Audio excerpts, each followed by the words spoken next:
반갑습니다. 어제 본문에서는 예수님의 심판의 날이 생각하지 않은 날, 알지 못하는 시간에 임할 것을 예고하셨습니다. 오늘 본문에서는 불을 던지러 오셨다고 말씀합니다. 불은 심판을 상징할 수 있습니다.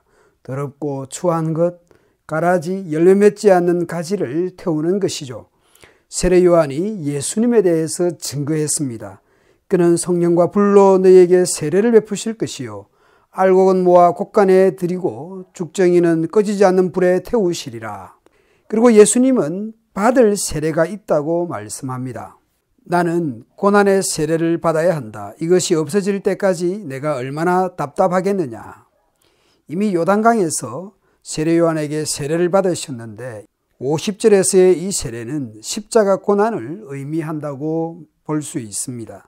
50절에서 답답하다라는 것은 사로잡히다, 붙잡다, 집중하다라는 뜻을 가지고 있습니다. 이미 예수님은 고난과 부활과 승천하실 것을 아시고 예루살렘으로 향하여 나아가고 있습니다. 예수께서 승천하실 기약이 차감해 예루살렘을 향하여 올라가기로 굳게 결심하신 예수님은 십자가에 집중하고 있습니다. 요단강에서 죄 없으신 분이 우리를 대신하여 회개의 세례를 받으셨다면 예루살렘에서 죄 없으신 분이 죄인을 대신하여 죽음의 세례를 받으실 것입니다. 그 예수님을 믿지 않는 자들과 예수님을 믿는 자들 사이에 불로서 분리가 일어날 것입니다. 51절 이후에도 복음을 받아들이느냐 아니냐에 따라서 분리가 일어날 것을 말씀합니다.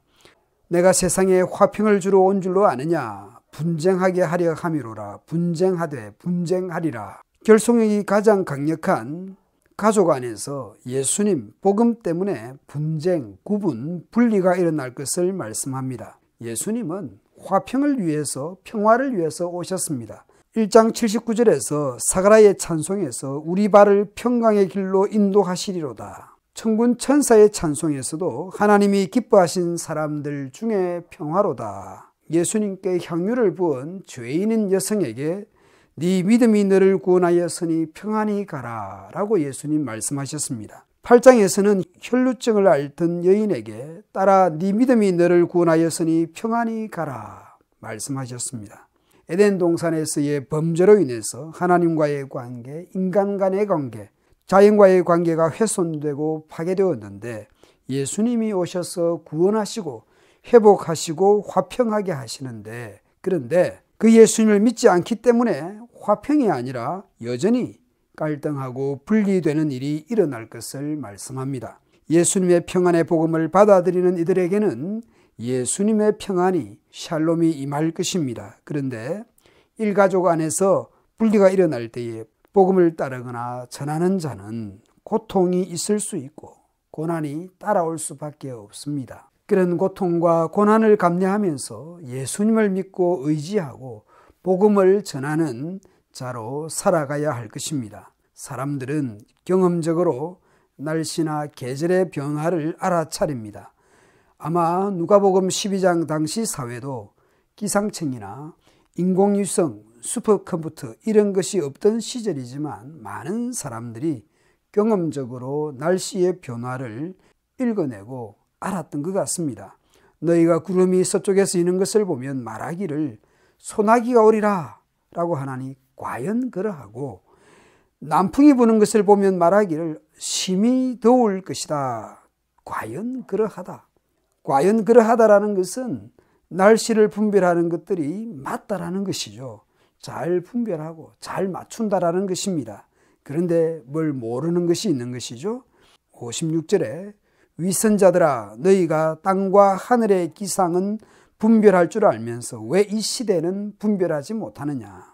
눈에 안 보이는 날씨도 분별하고 알아맞추는데 지금 현재에 일어나는 상황을 보고 다음에 일어날 기후변화를 분별해내는데, 그런데 예수님께서 행하시는 수많은 기적들, 하나님 나라의 말씀들, 그 말씀과 행하심의 일치들, 그런 것들을 보면서 예수님이 누구신지, 예수님이 어떤 분인지 알지 못한다라는 것입니다. 너희는 어째서 옳은 일을 스스로 판단하지 못하느냐. 그 당시 유대인들은 구약을 잘 알았습니다. 그러니까 예수님의 말씀을 듣고 예수님의 행하심을 보면 충분히 이분이 누구신지를 알 수 있고 분별할 수 있었습니다.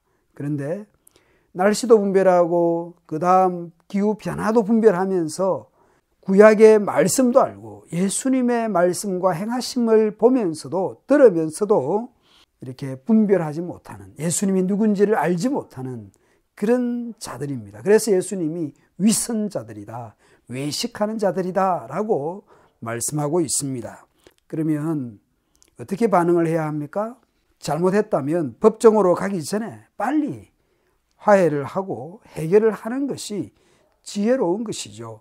예수님의 말씀과 예수님의 행하심을 보면서 복음을 빨리 받아들여야 하는 것이죠. 완전한 분리와 불의 심판이 오기 전에, 예수님이 언제 오실지 아무도 모르는 상황에서 분별해야 하는 것이죠. 구약의 말씀들을 잘 알고 있고 예수님의 말씀하심, 예수님의 행하심을 보면서 이분이 누구인지를 알 수 있는 그런 지식이 있습니다. 날씨에 대해서 예상하면서 자신들에게 닥쳐올 그런 불의 심판이 뻔히 보이는데 분별해서 예수님께로 돌이키는 것이 생명의 길인 것이죠. 믿는다는 우리 역시 위선적으로 살아가고 있지 않는지 돌아보아야 합니다. 예수님이 다시 오실 것, 그 재림에 대해서 알고 있고 또 예수님의 그 심판의 날을, 심판이 있을 것이라는 것을 우리는 알고 있으면서도, 지식적으로는 알고 있으면서도 실제 삶에서는 아무 생각이 없이, 분별이 없이 살아갈 수 있는 것이죠.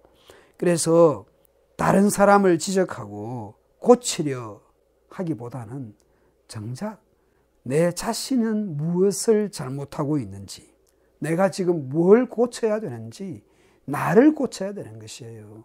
다른 사람을 수정하고 다른 사람을 고치고 하고 다른 사람의 잘못을 지적해야 되는 것이 아니라 나는 뭘 잘못하고 있는지 나를 돌아보고 나를 고쳐야 되는 것이죠. 주의 심판의 날이 언제인지 알지 못하지만 분명히 최후 심판이 있는데 하나님께서 불의 심판이 나에게 임하기 전에 나를 고쳐야 될 것을, 나 자신을 어떻게 해야 될지를 우리는 돌아보아야 합니다. 내가 무엇을 잘못하고 있는지 돌아보지 않고 깨닫지 않고 그대로 쭉 살아간다고 하면 그 끝이 어떨지 모르겠습니다. 늘 두렵고 떨림으로 하나님을 사랑하고 친절과 배려로 이웃, 공동체, 우리 교회 가족과 또 세상에서 마주치는 교회 밖의 사람들을 우리가 친절과 배려로 대해야 할 것입니다.